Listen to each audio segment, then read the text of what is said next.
Greetings, virtual circuit riders. We are transitioning now into the 20th century of the Methodist experience in America. If competition gave way close to World War I, the period up until World War I was a great period of colonial expansion of the Western powers, Britain, America, with much fewer colonial powers, mostly in the Philippines, uh, Germany, and the other Western European nations, really reached the height of their colonial expansion and some would argue oppression of indigenous peoples around the world.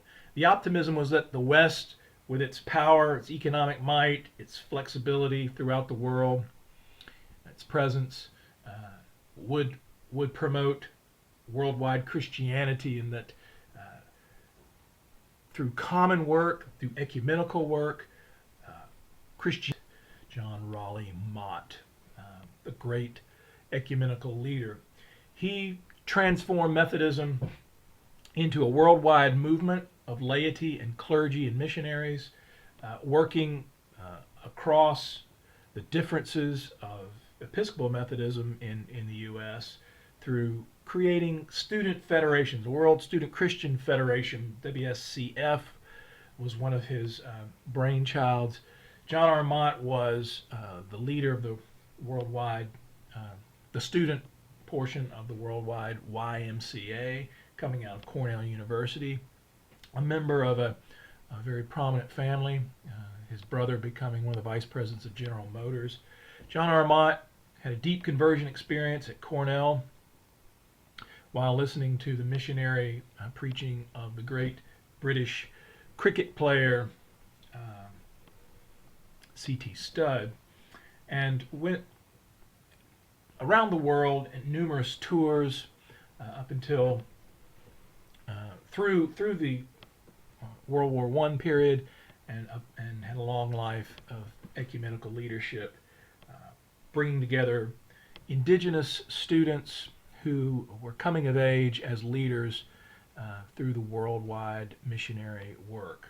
The indigenization of the work was happening. He coined the phrase the evangelization of the world in this generation, which spoke of Methodism and Protestantism's Western optimism that the might of the West, with its economic powers and its ability to organize human capital, financial capital. John R. Mott was able to raise monies from wealthy capitalists such as J.D. Rockefeller, who was a friend of his.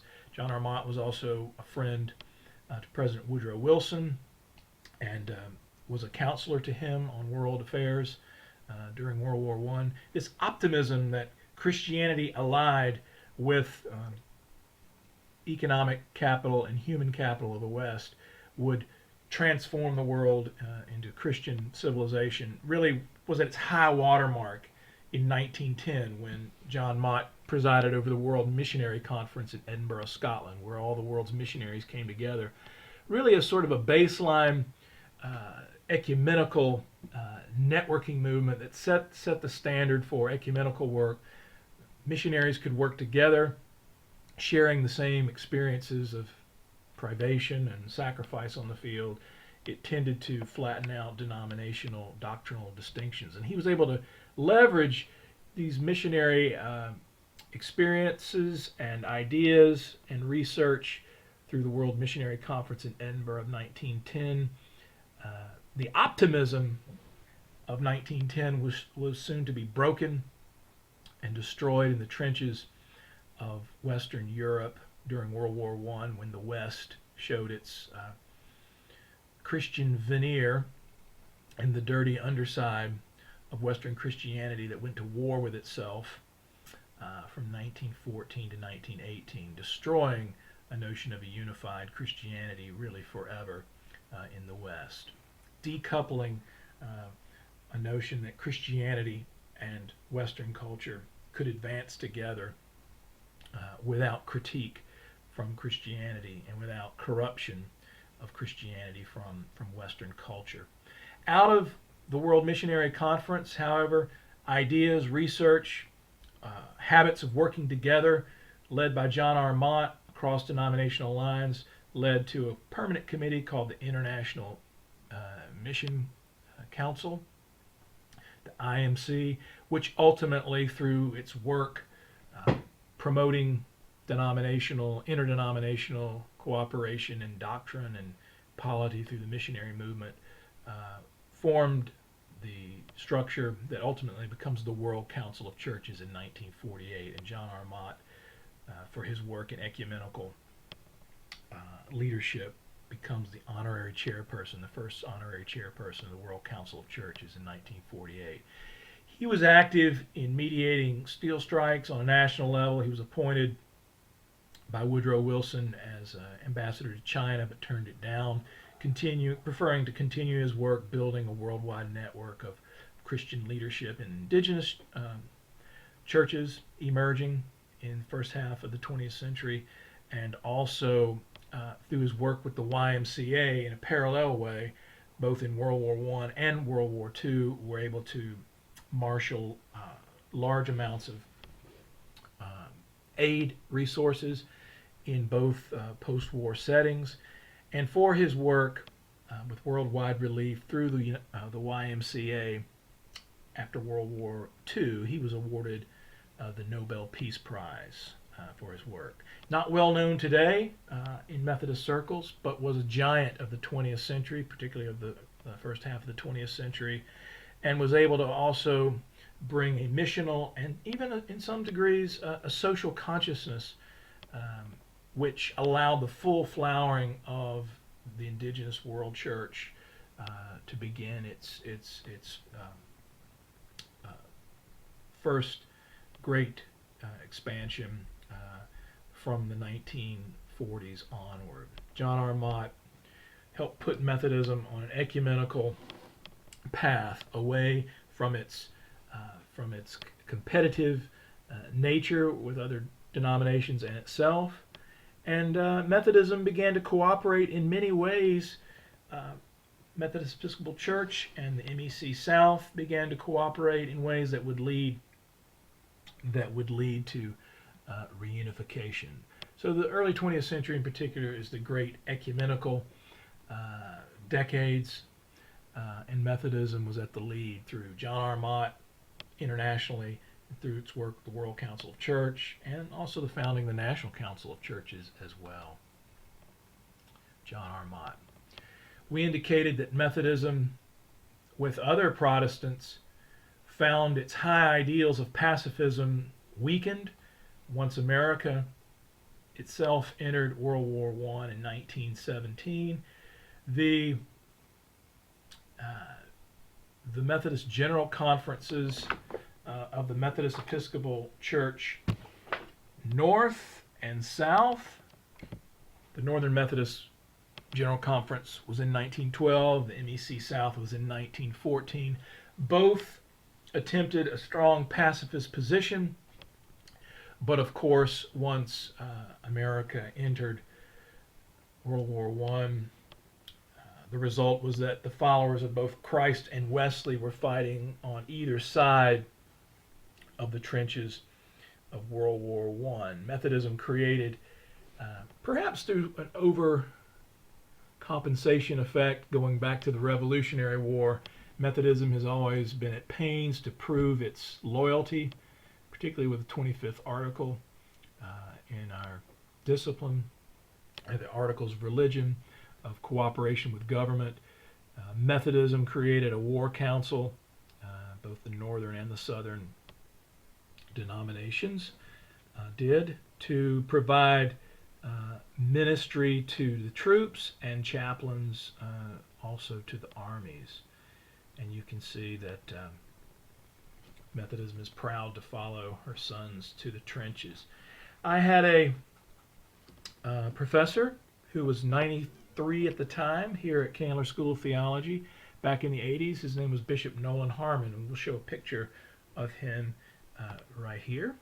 This was my professor of Methodist history, Bishop Nolan Harmon. Again, he was about 93 when I had him here at Candler, and he had been a chaplain in World War One with the Southern Church, and he brought his communion set that he was given upon his very fast-tracked ordination